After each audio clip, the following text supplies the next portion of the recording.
पिछले साल New York times में एक लेख छपा था। इकोनॉमिक्स के प्रोफेसर सर्जेई गुरिव और राजनीति शास्त्र के प्रोफेसर डेनियल ट्रेसमैन का ये लेख कहता है कि आजकल नए प्रकार के ऑथोरिटेरियन सरकारों का उदय हो चुका है। ये सरकारें विपक्ष को खत्म कर देती हैं, थोड़ा बचा कर रखती हैं ताकि लोकतंत्र का भ्रम भी बना रहे। इन सरकारों ने ग्लोबल मीडिया और आईटी युग के इस्तेमाल से विपक्ष का गला भी घोंटा है।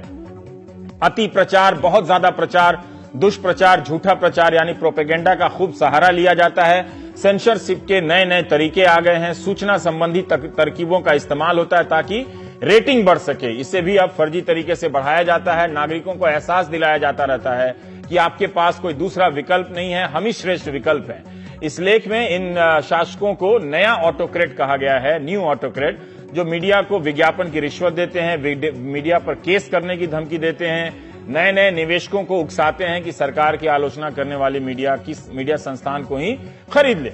मीडिया पर नियंत्रण इसलिए जरूरी है कि अब सब कुछ धारणा है, परसेप्शन, धारणा आपकी मतलब ख्याल में होना चाहिए, लगना चाहिए कि हाँ ये हो रहा है। लगातार विज्ञापन और भाषण आपको यकीन दिलाते रहते हैं कि हो रहा है। जमीन पर भले वो नजर ना आए लेकिन आप यकीन करने लगते हैं कि हो रहा है।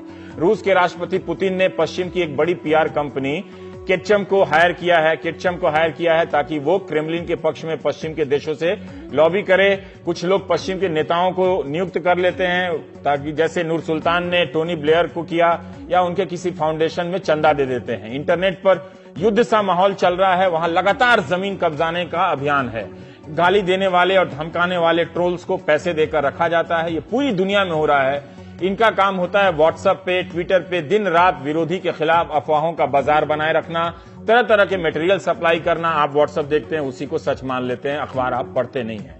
और अखबारों की भी वही हालत है। ये ट्रोल्स आपके कमेंट बॉक्स को सत्ता पक्ष की बातों से भर देते हैं, आपकी आलोचना को गाली दे देकर एहसास करा देते हैं कि पूरी दुनिया आपके खिलाफ हो गई है। ऐसा सोचने वाले आप ही अकेले हैं, आपके की तरह कोई और नहीं सोचता है। विपक्ष की मीडिया साइट को खत्म करना भी इनकी रणनीति का हिस्सा होता जा रहा है, पर पूरी तरह से विपक्ष को समाप्त नहीं किया जाता। थोड़ा सा बचा